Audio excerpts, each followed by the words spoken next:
some milk. What's going on, guys? It's K-Dub here with another episode of Crypto Zombie. So today is Thursday. Welcome back to the channel. Hope you're having an awesome week so far. We are one day closer to the weekend. Having a look, well, Bitcoin had actually it fell more than 3%. It was down about 6% on spots. You can see over here on futures, we came down to about $9,589. So we didn't actually get down to that $9,500 level, which you know that a lot of the whales and the smart money, right? They'll actually put their orders in a little bit before anticipating the drop, and usually it doesn't actually get to those levels. So I do want to talk about Bitcoin, obviously, but mainly also the altcoins and how even though they have gotten hit, you know, Bitcoin gets hit, the altcoins get hit as well. You're noticing that they're not getting hit as hard, at least some of them. For example, yes, XRP is down 8%, but don't forget it was up over 16% yesterday. Ethereum still well above $200. So I still do want to discuss the altcoins today, where Bitcoin could be heading short term. We do have Bakkt coming up on Monday. Okay, that is literally right around the corner. So that's what we're going to talk about today, guys. And oh yeah, also, of course, we're going to talk about that. Hey, if you live in the Philippines, you can now buy Bitcoin at any 7-Eleven. Yes, that is something we're going to talk about. And if that sounds good to you, well, you know what to do. Also, if you're not subscribed to the Crypto Zombie channel, well, we do this every single day, and you're definitely going to want to get on that. And don't forget, we do give away a Ledger Nano S every single Monday. All you have to do is drop a comment on literally any video throughout the course of the week, and you are eligible. And as you can see over here, it was a little bit rough on the liquidations. In fact, they were over $150 million worth of longs liquidated. So yeah, that was pretty crazy. But having a look at the markets, this is not the right website. Having a look at the markets, let's give this a quick refresh live. Now, we lost about $10 billion. Bitcoin dominance did go up a little bit, and now it's starting to pull back again. So the altcoins are remaining quite resilient. Now, looking at this chart, you're probably saying, well, that's still a lot of red. Yes, but switching it to the Bitcoin comparative, you are noticing a few do switch into green, right? You're noticing some big gainers here. So that's obviously trying, the altcoins, they're trying to actually battle against Bitcoin, pushing them down, right? So having a look in the USD right here, you do notice Bytecoin is up, Metaverse, Nash, Stellar, Beam, ABBC, Chainlink, 0x, Dragon Coins, Elastos, and Redcoin all up today. So you do still have the altcoins up. However, noticing Bitcoin real volume up to $803 million, whereas you're not seeing as much as we did yesterday in the altcoins. You're only seeing about 300 million going to Ethereum and also going to XRP, 800 going to Bitcoin. So Bitcoin was the primary focus, at least as far as the volume was concerned last night. Now, we did look at this yesterday, right? We were asking, are we going to do the same thing that we did in this first wedge that we were forming? Well, you know, we got to the end and we fell. We started putting in this other support. We got to the end of this wedge and we also fell. But the one thing that I do want to point out is that we didn't drop as low as we did the first time. You could see on the initial drop, we fell to about 9,339. On this drop, we fell to about 9,593, right? And if we do sort of look at this, you're noticing that we're putting in sort of a bit of an upwards trend right here, just to kind of show you guys, right? We're putting in something like, let me get this drawing box out of the way. You know, so we are sloping up. So this actually is sort of short-term, very positive for Bitcoin. Having a look right here, we had volume come in. We still haven't had the volume that I'd like to see. I mean, even just looking back on September 6th, you know, this candle had more volume, very similar almost in length to this candle here, just to the upside, but we're not getting that volume yet, but we were supported by this downwards green trend line, right? The next support would be that $9,542 level. And then, of course, the final support basically around that $9,000 level. So we are currently out of the blue box territory. Josh Rager says, not really worried. Unless price breaks and closes below $9,400 again, this is the area to keep our eyes on. So having a look right here, you see this is that green slope. We are putting in an upward slope. So this is why the question is it a descending triangle? Because we are being supported in an upwards manner, right? So this could just be a continuation of the bullish trend, just shaking out some people along the way. That is possible, right? So having a look at this though, the interesting thing is we are sitting, and I mean, when I'm talking just barely sitting in the blue zone at that 9874, but that is short-term bullish. We still are in the blue zone. We only wicked into the red zone, stayed there for just a matter of minutes, and then instantly found ourselves back into safe territory for Bitcoin. But what we were talking about yesterday was essentially we had the fake out on the death cross, and I really hate calling it a death cross because it just makes it sound so extreme. Like a bear cross or something. Death cross just sounds like we're going to just dump to like 3K or something. But anyway, it does look like you could see right here, these two lines look like they do want to essentially touch. So yeah, I mean, basically by the end of today, the next 24 hours, the next bar that we get put in on the daily, we're going to know whether or not these things are going to cross. And if they do start to cross, well, then we will need to sort of evaluate what that means for Bitcoin as we move forward, especially with Bakkt right around the corner. But some people are still saying, well, if we do fall lower, what are the levels that you're looking at? My number one level, if you're new to the channel, if you've been following, you know, is still the 21 exponential moving average. It's been the average that we've been looking at essentially since we had the initial pump. And as we get closer and closer, we're looking at about currently in $9,308. So $9,300 essentially is the bottom. And then, after that, we'll start looking at some of these other averages, the 150, 200. But currently, 21 exponential is the one that everyone is keeping their eyes on. But we did hit an all-time high today for Bitcoin, just not price. Hash rate. We are officially at, and let me see what it is right here, 102 quintillion hashes. So this is freaking incredible. So price, hash rate, well, they usually go hand in hand. Hash rate is skyrocketing. So what does that mean for Bitcoin? Well, there was some bad news that came out. I gotta be objective here, guys. So the filing from the SEC revealed that the CBOE BZX has withdrawn their application for the Bitcoin ETF issued by VanEck and SolidX. According to the filing, VanEck notified the SEC on September 13th with the decision made publicly only just now. So why did they do this? Well, somebody actually messaged Gabor Gurbax and said, is there anything you can tell us about the reasons for this decision? And his answer was literally, at the poker table, can you show me your cards? So clearly he was, giving a humorous, evasive response to that, to say the least. So that wasn't really the greatest thing for Bitcoin, but people were getting pretty excited about Edward Snowden. He literally just tweeted, in conclusion, this is good for Bitcoin. Now, this tweet came with no context around it. However, some people think it has something to do with his new book that came out, which essentially, talks about facial recognition scanning and all this other type of stuff, privacy and yeah, so that was the situation, but people got pretty excited about that. I'll give it a like. Anyway, though, talking about altcoins, right? Because that's what everybody wants to know. I mean, was that just a fake out? Are we actually starting alt season? What's going on? Because you're seeing Crypto Bitlord, right? He says, I'm telling you now, this is the bottom for most alts. If you're not yet all in yet, now is the time to do so.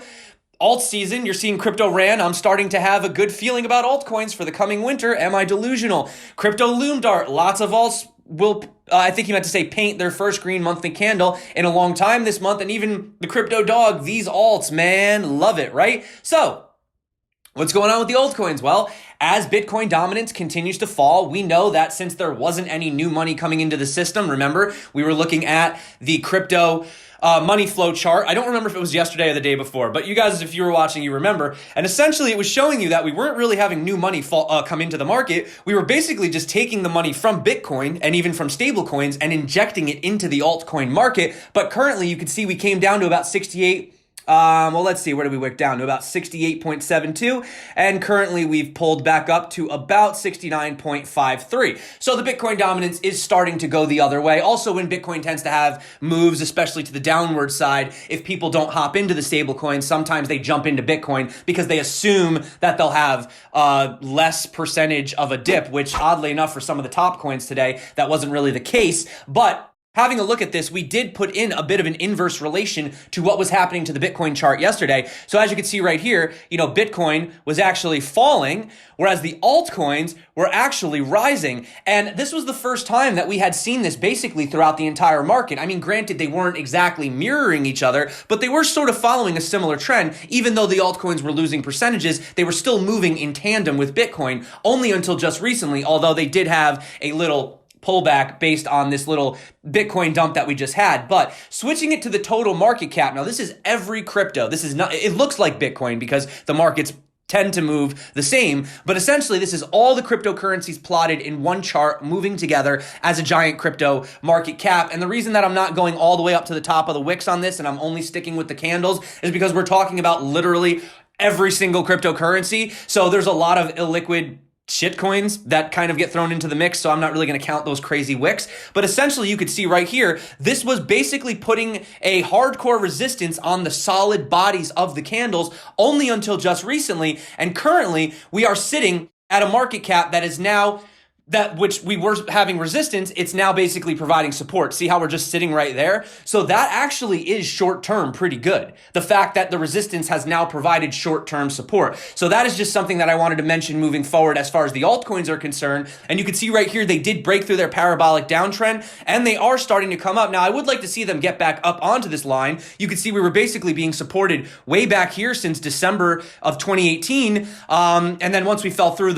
once again, see, this is a situation where the support then became the resistance, whereas what we were looking at before, the resistance became the support. So it flipped, right? But we may be putting in a new trend right here on this purple line. And if we can hold, I'll keep my eyes on it. And if we continue to put in higher, levels, then I would say that we are starting to put in, is it like the definitive alt season? I'm not sure, but something is happening certainly with the altcoins. Obviously keep our eyes on that. And like I said yesterday, even just looking at Ethereum, really getting above this, getting back onto this parabolic trend is really what you want to see. Bitcoin, it has its trend all the way back. We've seen before on the logarithmic scale, and this is looking at Ethereum as well. So, currently, like I said yesterday, getting above that $230 level would be really bullish for Ethereum.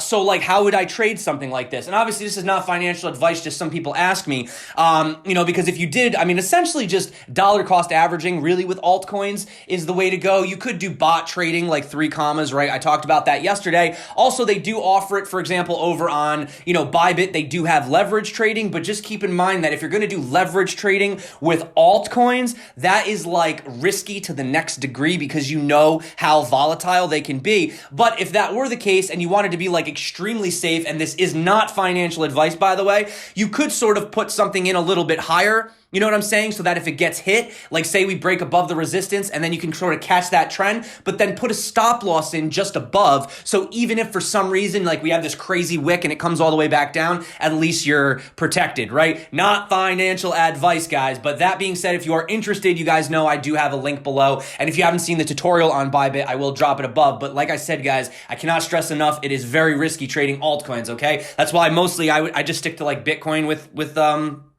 margin trading and stuff like that.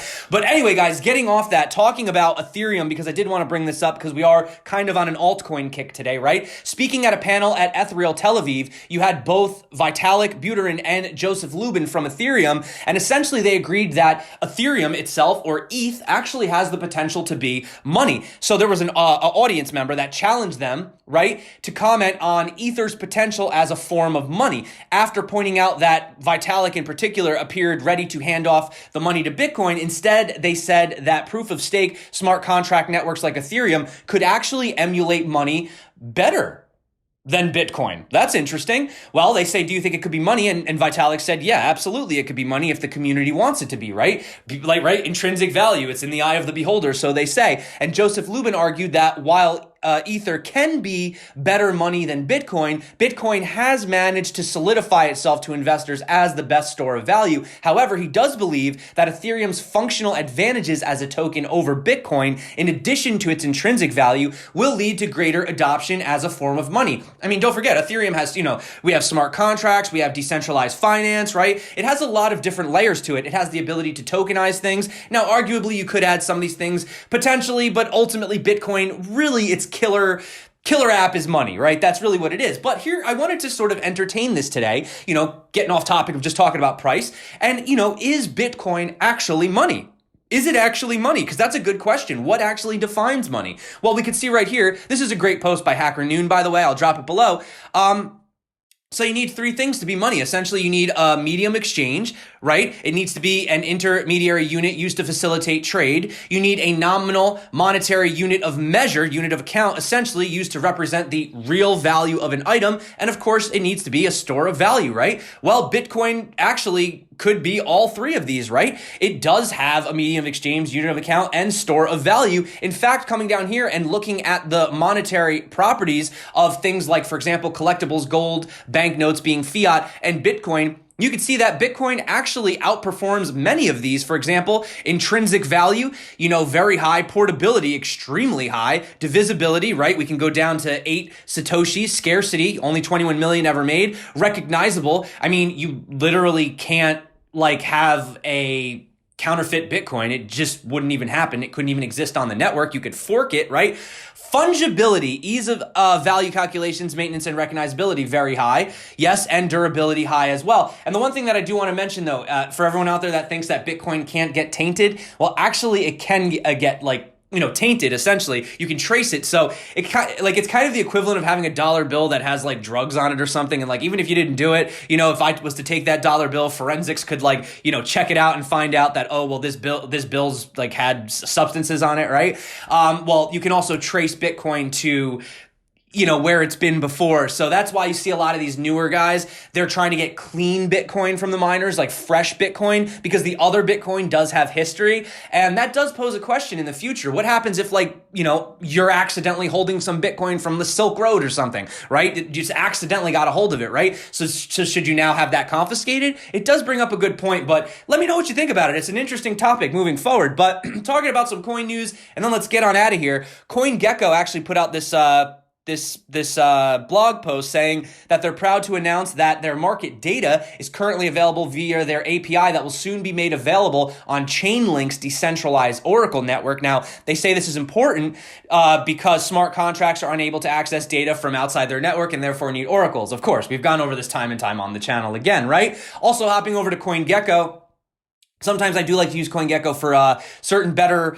analytics, because it usually takes coin market cap sometimes to really get the data out. And I find CoinGecko, they're usually right on it, especially with IEOs that just come out. And for example, one of them, and this is just talking about, be careful with the altcoins, alt season. I do think that when alt season does officially return, I think that you're going to really have to have focused in and picked the good ones, right? So in other words, I don't think they're all just going to pump for no reason is what I'm trying to say. But you can see right here, Hedera Hashgraph is down 80% from its all-time high. It's currently 6.5 cents, and I'm pretty sure private sale was 12 cents. And I'm not picking on Hedera Hashgraph whatsoever, guys. I'm just pointing it out that this was a very, very hyped ICO. It raised a lot of money, and it's currently down 80%. And yeah, I mean, that's just crazy, guys. And you can see Hedera Hashgraph is now number 7 largest cryptocurrency in terms of valuation, year 2050. This is Eric Wall, by the way. I actually have a history with Eric Wall. A while ago, he had said some stuff about Neo, but now I do respect what he has to say. I listen to what the guy says. So essentially, the way that Hedera Hashgraph marketing trick is working, you can see DAG, BFT. They basically all these buzzwords until you think to yourself, so that's what it's doing. 10,000 TPS. Now I get it. He says, but no, that's not it. It had nothing to do with it. They just traded off your ability to validate the system so they could run a smaller network with higher TPS. This is a super classic trick. I'm surprised it worked in 2019, but it worked because of those few tweaks above. Basically, if Bitcoin worked like this, miners could agree to change the rules, steal coins, print money, or do whatever they like. You receive a state proof that says, yeah, the miners really agree this should happen. You accept it. So basically the whole point is ruined. So I'm not really having a strong opinion on this either way. I don't own any Hedera Hashgraph. I couldn't get in on the ICO. If we go, I don't know, guys. It does look like it's kind of dumping. Let me zoom out a little bit. Is it? Yeah, it's basically at its lowest point right now. So, if you are looking to scoop some up, it could be a good opportunity, not financial advice. But basically, I am just saying, guys, be very, very careful out there, okay? But I don't want to end on, and like I said, I'm not picking any particular coin. I'm not bashing on any project. I'm just telling you guys to be careful out there. That's all. So you could see South Korea's main opposition party, the Liberty, I'm trying to just clearly switch topics. The LKP, is poised to unveil its policy for cryptocurrencies and crypto exchanges, right? So the LKP stance appears to be more radical and pro-innovation than that of the current government, notably in its support for the authorization of tokenized securities. So they're scheduled to hold a People's Report meeting at the National Assembly building in Seoul on September 22nd, where the party will unveil its final 2020 economic transformation plan. Geez, there's a lot of stuff happening on September 22nd. We got these guys meeting. September 23rd, we have Bakkt coming out. Man, it's going to be, I don't even, next week is going to be crazy. I don't know about you guys. I'm thinking it's going to be absolutely nuts. And finally, like I said in the beginning, cryptocurrency investment app Abra,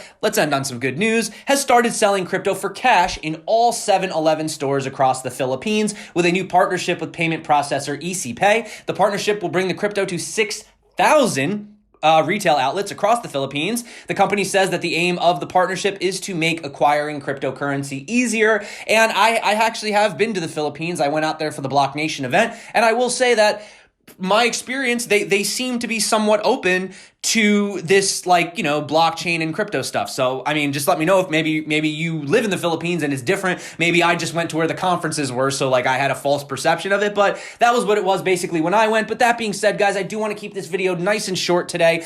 Go out, enjoy yourself. It's leaves are actually starting to change over here in New York. You know, we're starting to see some of the reds and the yellows come out. So yeah, I'm going to go outside, get some fresh air, and you should too. Stop refreshing the Blockfolio every 5 seconds. And of course, as I said that, how's the price of Bitcoin? $9,868. All right, we will take it. That being said, guys, Bakkt is closer than ever. And you can see we did finally fall out of this trend. So it's fun while it lasted, but we will see what happens on Monday. So thank you so much once again for coming back to the channel. You guys rock. You're the reason that I do this every single